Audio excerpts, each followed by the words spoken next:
अगर हमें बीच में छोड़ना है तो अभी बता दो, आखिरी वक्त में इनकार करके हैरान मत करना।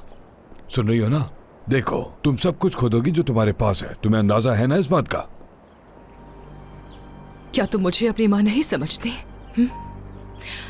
मुझे लगा था कि शायद हमारे दरमियान फासले कम हो रहे हैं। मैं कभी उसे अपनी माँ कबूल नहीं कर सकती जिसने पैदा होते ही छोड़ दिया था। मेरी जिंदगी मुझसे छीन ली।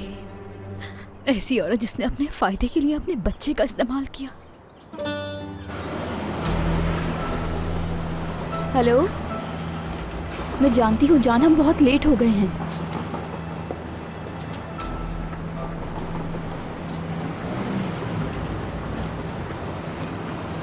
चलो ठीक है फिर।